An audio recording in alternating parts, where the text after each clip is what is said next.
we're trying to do is disrupt some of the typical demographic patterns in Washington, D.C. And so what we think we can do, and this is hypothesis, this is obviously an innovative, bold, different kind of model, is draw people who traditionally have not crossed the river to Congress Heights because they now know that if they attend that day school, they will have the opportunity to go to a world-class upper residential academy. And so we're trying to intentionally disrupt some of those patterns that unfortunately are too common in the city, where you go to school based on your neighborhood zip code, the IRR zone that has the lowest performing kids. Where we were this morning is a place that if you are in that zone, you're more likely to go to school in that zone, and we're trying to disrupt some of those patterns intentionally. High school students can travel. They're able to get on the metro and go to and from school, so we think there's a way to do this well. Just to add to that, I think that the opportunity to look at what makes this school unique at this particular point in time, you're introducing older kids who are at a different level to the service work experiential learning experience, which separates this from any other school that has been presented. I've had the experience of my high school year here working on Capitol Hill as a 17-year-old, living on Capitol Hill, learning in the halls of Congress, an experience that dramatically changed my life. I'm a practicing physician in the area, Greater Washington, D.C. area for about 20 years, but this is something that every student of my experience, getting a certificate from the president, being inspired by words personally from people like Senator John Glenn, people like Congresswoman Barbara Jordan, Shirley Chisholm. Those are experiences that not many kids are going to have. That when we talk about our leaders, we talk about kids and families and of our children having these types of choices. It goes without saying there aren't many opportunities. And to do this, and not only to have that service learning component, but to do it in a residential learning setting where they're going to be supported in a holistic way, not just from an academic standpoint to bring them up to speed, but emotionally, socially, trained staff. This is all a critical piece that, again, hasn't been done, but there's such an opportunity that we can't pass up. And if I may add, given my experience founding actually a government and law-themed high school in New York City, I think it's a really smart decision to begin with the 11th grade so that there are 2 years to experiment and to really refine the approach with the upper academy to inform the design of the lower academy. This is, to your point, Sarah, this is a sequential sort of model from the day school to the residential school. And so we think design-wise it makes particular interest to really refine that approach with the upper students who we're recruiting, who we believe will be ready for that experience of the 11th grade to inform the lower academy design. So I have a sort of marketing research question, because I think this sort of schooling experience that you cite is laudable. We live in a city where a huge percentage of the young people live in wards 7 and 8. Many of those people have never been to the Smithsonian. They've never been to National Stadium. They have not been many places in this city which are free, culturally rich. And so my marketing question is not, I don't question what you intend to do. How are you going to get those students interested in this sort of experience, which to many of them may seem as unusual as going to the Smithsonian? So I think you've encapsulated part of the reason we need Washington Leadership Academy, perhaps better than we have. That exact phenomenon of not taking the opportunities of this incredible city for many of the residents of this incredible city is exactly what WLA is trying to do and trying to solve. And so building those components into our curriculum, into the service learning placements, is very much parting to build a culture of accessing cultural resources that are all of ours in the city and not just for certain people.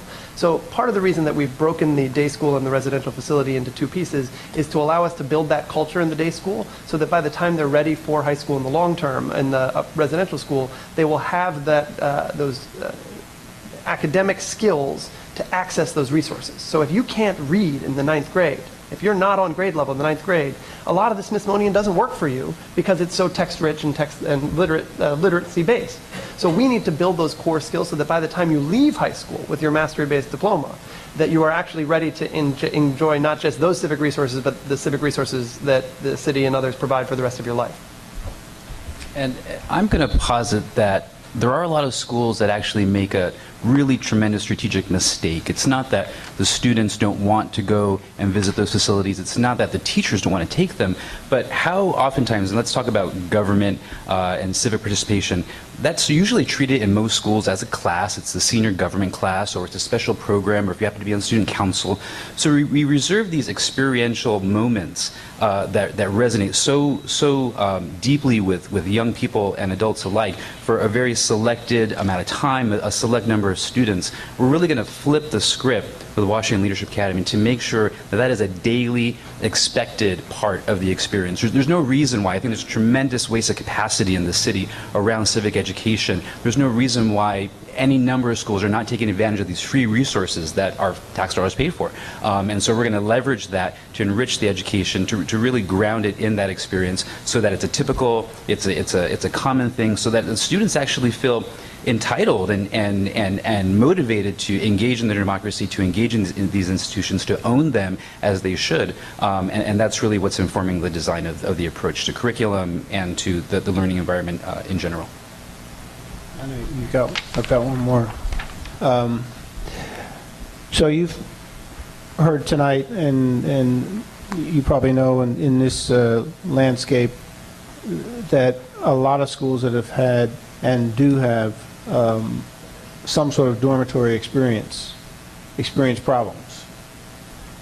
What sort of problems, if any, would you anticipate, and how do you see facing them? So I'll start with saying that I think there are not enough experiments in this area of residential given the beautiful opportunity in DC of residential facilities. So we don't have as many data points as I'd like. I have spent a fair amount of time talking to Raj at Seed and learning from their arc of experience. They do have a long track record, but with one model. And so I think that this would add another data point to that we don't really have right now. I think that one of the decisions we made was to keep the residential facility only for the 11th and 12th grade component as that bridge to college. So remember that the goal here is to make our scholars ready for the college of their choice and that life of public leadership. And so they have to be prepared for college academically and to be able to succeed there socially. So that's why we've chosen 11th and 12th grade. Now you're dealing with 17 and 18-year-olds, but you've had them in your cultural setting through the lower academy for a long period of time. Some of the alumni who are with me here tonight will tell you that those early years in high school are part of where they had the formative experiences to understand the academics, the social emotional components, but it is the residential part that really has struck them as a different experience. So I think that we can trust 17 and 18-year-olds in a very strict residential environment with clear curfews, with technology as a tool that we will use to help monitor and support our scholars so that we will minimize some of those concerns that might be held by the community or others. But the reality is in a residential facility, there will be serious concerns. We will be dealing with a diverse population with diverse challenges, and I expect that those are going to be very real day one of the residential facility. But I also know that we have both a team and a track record in building and finding solutions to problems that will undoubtedly arise. Just one real quick question. One of the many really intriguing aspects of the application I thought was the cross-registration for seniors in college-level courses, both online and in person. Any indications of partnerships or interest from the institutions? From the online institutions, yes. So we've actually had some explicit conversations with the online course provision institutions. They're very excited about it, edX, Coursera in particular, that would provide the opportunity for our scholars to take some of those courses that we reference as examples in the application. As far as courses in university, like UDC courses or other courses in DC, we haven't had those conversations yet. We would love to, as time moves forward, if we are granted the opportunity to open a charter. Yes, in the capacity interview, we asked whether this was going to be a 5-day residential program or a 7-day residential program, and it seemed like you were still making up your mind on that one. Have you settled on which it is? So we've discussed this. It is a 7-day residential program with scholars who will be able to petition for the opportunity to leave campus on the weekends. So think of it as 7-day residential with the opportunity to go off campus on weekends outside of the normal residential zone. So then my question on the budget is you, as I recall, you have 5 staff for the residential program, which is a 1-to-40 ratio.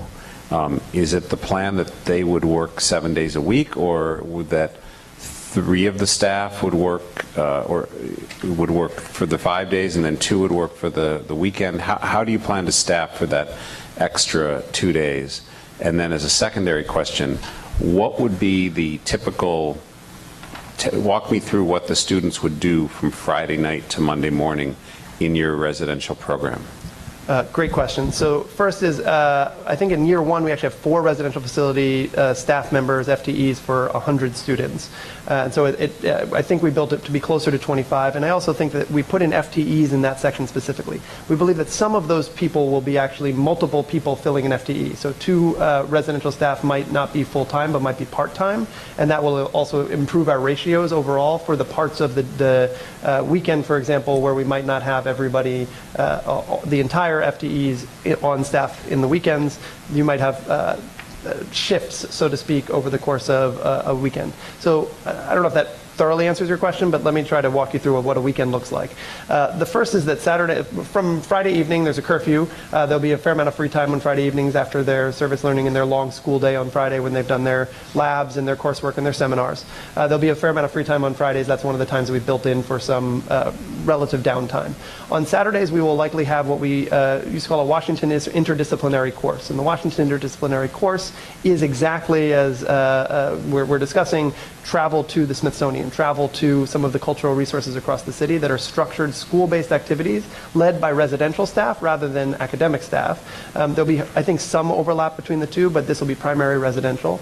Sundays will be based on a more online learning time. So one of the things that we've said is that every student will take the courses of their choosing at their pace, but be expected to complete at least one in 11th grade course every semester of their choosing. And a lot of that will happen in the evenings on weekends. So they'll be taking courses online in the dorm-based computer center and on their technology resources. Is it an open campus? So it is a modified open campus. So the short answer is we don't have a facility yet, so that will determine a lot of our residential planning decisions. One of the facilities we looked at, as we told you, we took off the table. But the idea for 11th and 12th graders is a fair amount of flexibility and integration with the community, but with strict rules and expectations. So it is a primarily open campus, but with clear rules. When we talk about in the application the buddy system, and we're actually going to hold to that very firmly, which is that more than one student will need to be together if they're off campus at any given time. I wanted to ask about the relationship between the proposed school and democracy prep, both formal institutional relationships, but also there's a suggestion in some of the materials that there will be some kind of informal or formal feeder relationship where a large number of democracy prep students would eventually be populating the lower school. And I want to ask about that, both how that would work, but also what the implications of that are for the idea of your other idea that you talked about of recruiting students from west of the river to actually come to Congress Heights if those two visions are compatible. Gotcha. Great question. The first is that the initial institutional relationship will be a contractual one. I anticipate that Rev Schools and WLA will contract with Democracy Prep for certain back office services through the CMO line item, the CMO EMO line item in the budget. And so we'll, for example, talent services, something we've already started to discuss. The Democracy Prep talent pool is incredible and rich and robust, and we plan to tap into that for leadership and teaching, and that would be a contractual relationship with DP. The feeder pattern relationship is actually not a formal feeder pattern in that students who leave the 8th grade at what will eventually be Democracy Prep Congress Heights in the 8th grade 2 years from now. It's another reason for the delayed opening of the 9th grade. Those students would apply through My Choice DC. My hope is that some of them who felt like a rigorous civics-focused technology school with the coding requirement and all the elements that we've talked about today would put that as their number one choice, while some other students would choose another high school. And so we believe that this should be a choice for all of those students, but not a required feeder into it, nor a guaranteed entry. So again, we're back to guesses on demographic trends in a school that has never existed in quite this format. But if 50% of those students from DP Congress Heights applied to Washington Leadership Academy, I think that would be about the right number, leaving around 50% of those seats open to a broader pool. And some of the people that applied may not even get in. So, yeah. All right. Well, thank you very much. Appreciate your presentation and listening to our questions, and good luck to you. Thank you. Thank you. Thank you.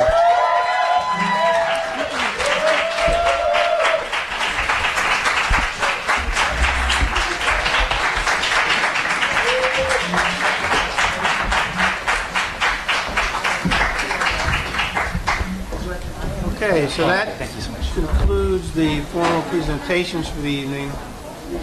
I've got a list of speakers who'd like to address one of the three schools.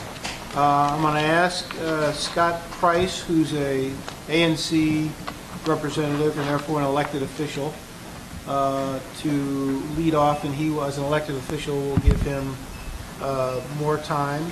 And then after Mr. Price, here's the list I have. Cheryl Scruggs, Anita Alcalde, Lakeisha Commodore, Dr. Edward Vitelli, Tammy Hurt, Lisa Wardell, Doug Gustafson, Tom Farkyar, Karen Ernst, Susan Wells, and Laura Marks. So if you all sort of get ready to come to the mic, we'll start off with Commissioner Price. Thank you, members of the board. My name is Scott Price. I'm the elected ANC representative for the area just northeast of the United States Capitol, an area called Stanton Park. It includes a property called 609 Maryland Avenue Northeast. This property was originally in the application for the academy. You heard them tonight say they are no longer interested in that property. My remarks will be very brief. If you agree that this property will not be in the charter that they receive. So, as a matter of fact, do you agree that this property, 609 Maryland Avenue, will, at their request and ours, will not be in their charter? Can you agree to that tonight? No, we can't agree to that tonight. Number one, we don't have all our members here, and this is not a voting session. We'll take your remarks under consideration and take their withdrawal under consideration, and then when we do vote, we will certainly consider it. Very good. In front of you, you have a map of the area. The item number one is the 609 property itself. Item number two is elementary school, Peabody Elementary School, grades pre-K and K. Item number three is a fenced playground in a park for very young children. A number of the parents are very concerned about 60 high school students in 609 Maryland Avenue when there are that large a concentration of very young children just 1 block away. Item number four is a dormitory being developed right now by University of Georgia at 608 Massachusetts Avenue. This is 200 feet away from 609 Maryland Avenue, which is across C Street. Item number five denotes 140 brand new apartments being developed in the southern 1/3 of the hospital at 700 Constitution Avenue. So we have three major projects going on within 1 block, or 2 blocks, and that is the 609 Maryland Avenue for the Academy, the Georgia dorm at 608 Mass Avenue, and 140 apartments in Constitution Avenue. That's going to create tremendous pressures on the community. Of those three projects, only one requires zoning relief, which is 609 Maryland Avenue. It will require a special exception. The community, without a doubt, will rally against the application for the zoning relief as a way to relieve the pressure that's going to be caused by all those projects together. Item 6 refers to no parking signs around Stanton Park. Parking is allowed only on Sunday mornings. There's text in the Academy's application that says that, in fact, there's ample parking in the neighborhood. There is not. There is no parking around Stanton Park, and neighbors there are already walking long distances from their homes to get to on-street parking. Now, moving from geography to use of the property, on the right-hand side at the bottom, there are no recreational facilities at that site nor nearby. The recreational facilities are maintained by the Department of Recreation or by DC Public Schools, and they are locked down to avoid vandalism to basketball hoops and other kinds of issues. Item C, there's no handicapped access at 609 Maryland Avenue. If a ramp is required to provide handicapped access, it will require a public space permit, it will require review by Historic Preservation Review Board, and the community will oppose vigorously. Item D, 609 Maryland Avenue shares party walls on both Maryland Avenue and C Street. Whether it's loud noise or just giggling, there's going to be constant source of irritation between the children. 60 children are scheduled to be in this property. Between the children and the neighbors, there's going to be a constant frustration between those two. Item D, there's insufficient controls on the children in the application. For example, what's the proportion of staff to children in that property?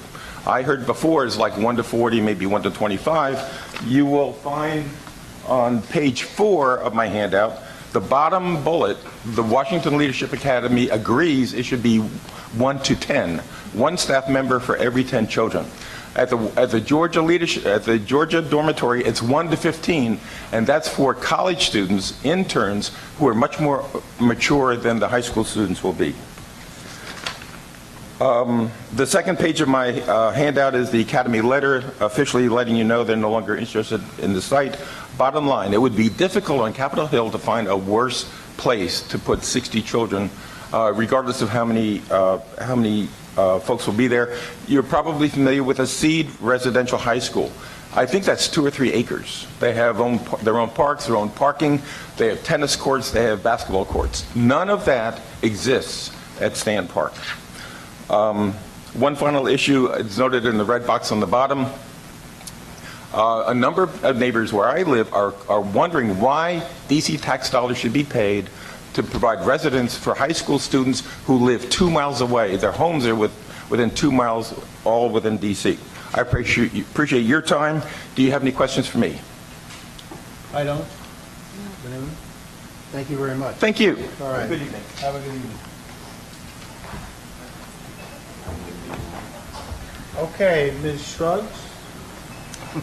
Hi, I'm Cheryl Scruggs. I am a resident of Ward 7. I have a 14-year-old son that attends School Without Walls, and I just wanted to say tonight that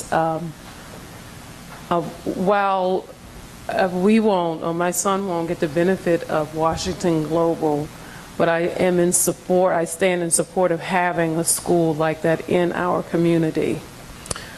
I live in Fairfax Village, Hillcrest, that borders Hillcrest community, Branch in Alabama. And the neighborhood is changing. And so I think, I think that that program, that school will greatly be welcomed, and the community needs it. A program, a global program, a program that will allow, students to be competitive globally, not just local or national.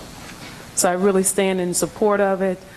I'm an entrepreneur myself, so that component, I think our kids need that in their lives, and so I hope that you will give it favor and can strongly consider it. Thank you very much.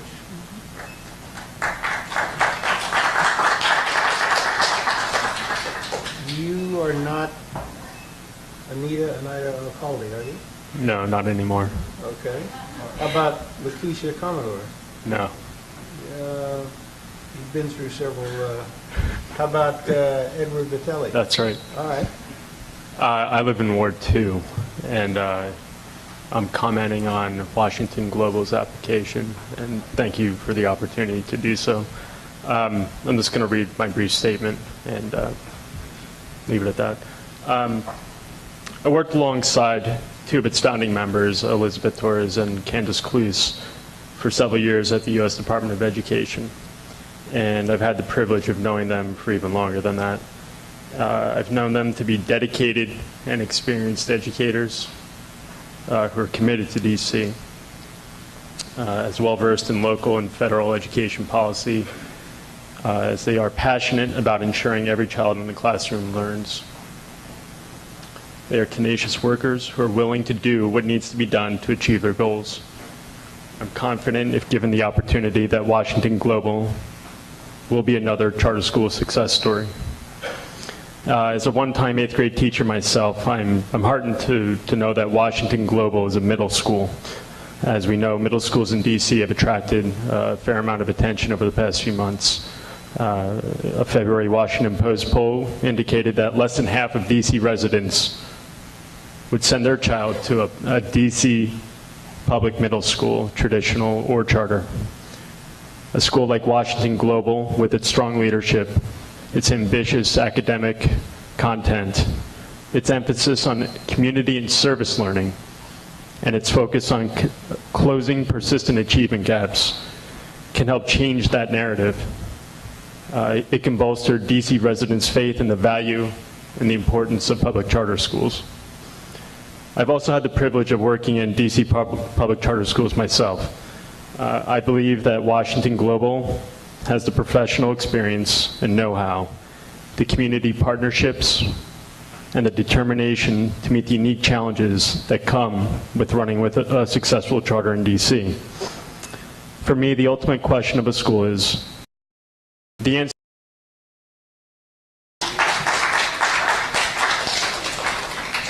Tammy Hurt. Lisa Wardell. Good evening. I am here to speak on behalf of the One World Charter School. I am not here as an educator, I'm here as a parent, and I know two of the people that were presenting on the stage today. And the goal here, I think sometimes when you have presentations and applications, it's hard to know the people behind those. So I wanted to speak on behalf and in support of both Pilar, Ms. Lynch, and Rich Lodish. My children attend Sidwell Friends, and Mr. Lodish was the principal there, I guess, for the first 5 years that they were at the lower school. And, you know, for me, his involvement in the school was passionate. He is an educator that cares about the community and the broader education, and not just the students that are there in the school, and that's apparent. And I think that having him be a part of a charter school here, he spoke a lot about the charter school that he started prior to coming to Sidwell, and taught the kids there, our kids, that, and gave them a lot of exposure. And so I'm very, very happy to see him to be a part of this. My son, one of my sons has been in 3 of Pilar's productions at Sidwell. She puts on the Black Student Union play every year. He's a burgeoning thespian, and I would have brought him here, but it's past his bedtime. And, you know, what I wanted to share with you about her is also her passion just for education and the arts, and for helping children achieve and really think about their own confidence and how they fit into the world, how they fit into the larger, broader picture, how they can be compassionate and empathetic for people in different situations to them, really a whole list of things just from really theater and arts and drama, and I wanted to be supportive of that. Thank you very much.